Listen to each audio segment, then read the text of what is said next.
Today I'm going to make a video that shows how to take the back bumper off the 67 Cadillac. It's got a couple bolts on the inside here that has to be taken off, nuts. And then we got to take this trim off here. And there's some bolts under the bottom.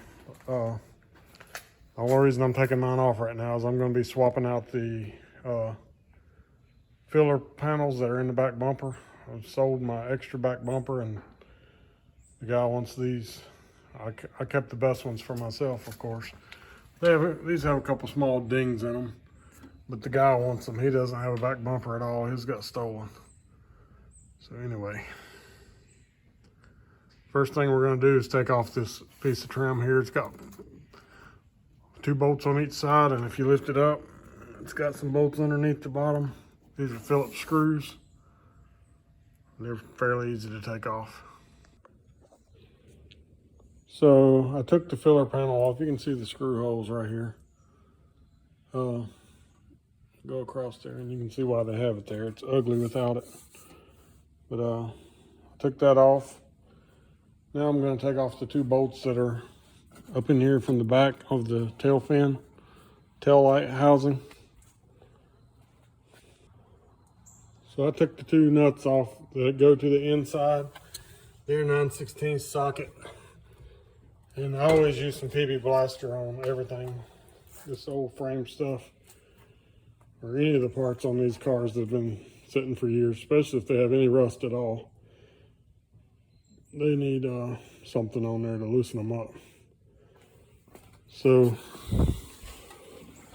with those disconnected, I now have these bumper bracket bolts, and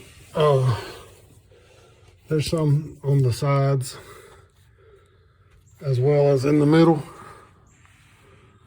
So I'm going to take those loose, and again I put PB Blaster on them to get them loosened up a little bit, or to get them where they'll lubricated up a little bit where they'll come off.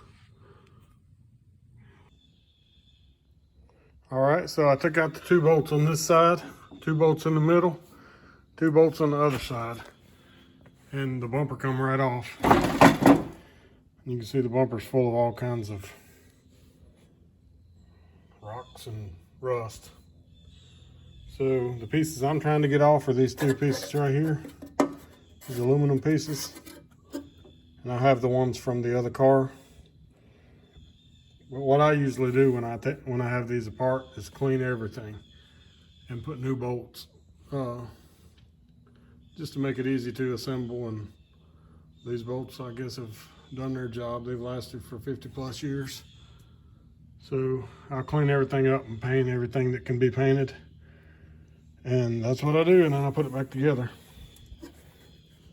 So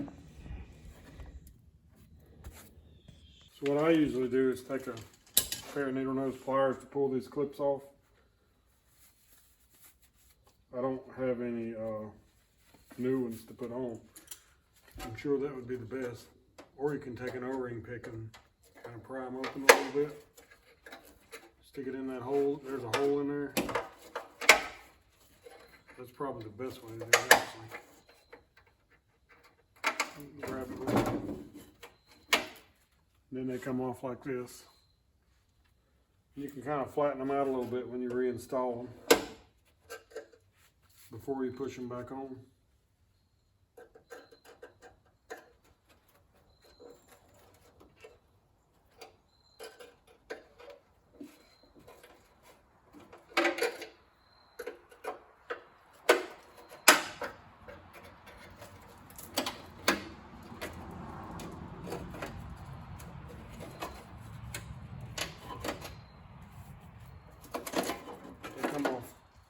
Fairly easy. They're not real hard to get off.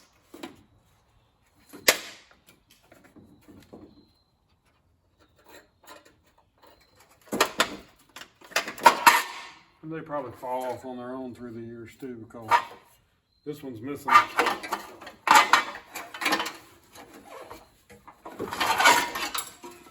So then this piece just pops right out.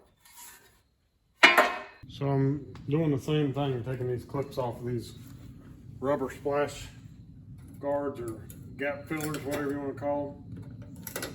They have the same type of clips, just a little bit larger.